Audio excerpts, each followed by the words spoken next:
भाई मैं उस दिन अपनी कार में बैठा हुआ था और मेरा फ़ोन मेरे हाथ में था।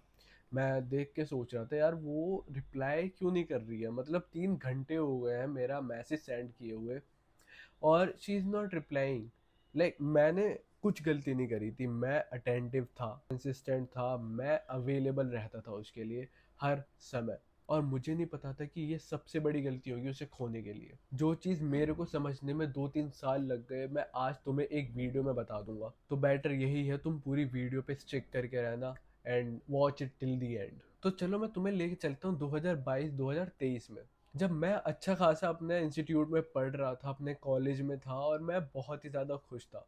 मैं रोज़ाना बहुत सारे लोगों से बात करता था, मेरा पूरा इंस्टाग्राम लोगों से भरा रहता था। लाइक वो लड़के नहीं होते जो पूरे टाइम मस्ती में रहते हैं, या वो मैं हूँ, था, मतलब अब भी हो चुका हूँ। और मेरा ना ये पैटर्न था कि मैं जब भी किसी को पसंद करता था, वो कैसे ना कैसे करके थोड़े दिनों में इंटरेस्टेड से होके अनइंटरेस्टेड होके चला जाता था मेरी लाइफ से।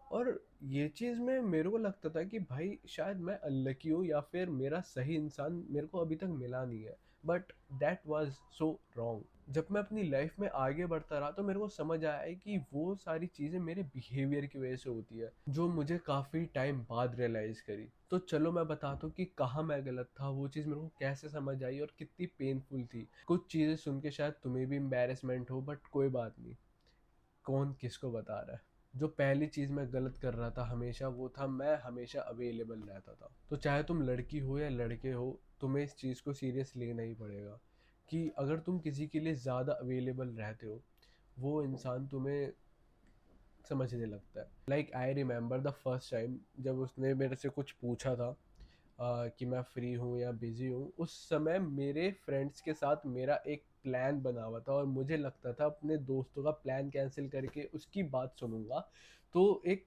कपल गोल वाली चीज़ होगी। But guess what, she thought I am to to like पहली बार मैंने सोचा था कि मैं गेम्स नहीं खेलूंगा किसी के साथ। वो होता है ना, जब तुम्हें दिखाना हो सामने वाले को कि तुम बिजी हो तो तुम पूरे टाइम ऑनलाइन नहीं आते और थोड़े थोड़े बाद रिप्लाई देते रहते हो और उससे तुम्हारा इंटरेस्ट बना रहता है। नहीं भाई, मैं पूरे टाइम उसका रिप्लाई करता रहता था और मुझे नहीं पता था इससे क्या मैसेज नेग्लेक्ट हो रहा है। उसको उसको ये नेग्लेक्ट हो रहा था कि भाई ये लड़का तो पूरे टाइम फ्री रहता है, इसका ना फ्यूचर है ना कोई एम्बिशन है ना कुछ नहीं है, ये बस ऐसे ही है जैसे सारे लड़के होते हैं। And she was right. मैं अपनी सारी चीज़ें छोड़ के सिर्फ उस पर ध्यान दे रहा था जो मेरे पे अब ध्यान भी नहीं देती है। आई एम नॉट सेइंग कि आप भी दिखाने लग जाओ लोगों को कि यार मैं अवेलेबल नहीं रहता, मेरे पे टाइम नहीं है, बट एक्चुअली कुछ स्टार्ट करो, कुछ पढ़ो, कुछ लिखो, कुछ काम करो। Do whatever you like, to follow a passion, भाई कुछ भी कर सकते हो, but don't act like you are doing it, just do it. Okay, अब दूसरी चीज पे आता है, the leading to the neediness. तुम खुद सोचो, अगर मैं किसी इंसान के पीछे भागता रहूं भागता रहूं भागता रहूं, वो मेरी इज्जत खराब नहीं करेगा? क्या उस इंसान को मैं साइड चिकने लगूंगा? ऑब्वियसली लगूंगा। तो मैं शुरुआत से बताता हूँ, मैं उस लड़की के साथ डेट्स पे जा रहा था एंड सब चीज़ बढ़िया जा रही थी। बट मैं कुछ ज़्यादा ही मैसेज करने लगा था उसे, like randomly, hey I am just checking in if you are free, hey आपने डिनर करा, हे आपने ये किया, हे आपने वो किया। मैं सिर्फ मैसेज पे मैसेज किए जा रहा था और उसको तो यीक हो गई थी यार मेरे से। कहाँ मैं अपने आप को एक फ़नी और अच्छा लड़का समझता हूँ और कहाँ वो मेरे को सिर्फ एक नीडी लड़का समझ रही थी। तुम्हें ये चीज़ समझनी पड़ेगी कि तुम जितनी मर्जी केयर करते हो उसके बारे में, तुम्हें अपनी सेल्फ वर्थ भी जाननी पड़ेगी। थिंक लाइक दैट कि अगर तुम अपने आप से प्यार नहीं करोगे तो कोई तुमसे प्यार क्यों करेगा? Instead of running for them, run for your self. आज के लिए सिर्फ इतना ही, बाकी मैं कल बताऊंगा। सब्सक्राइब कर लेना मेरे चैनल को। Bye bye.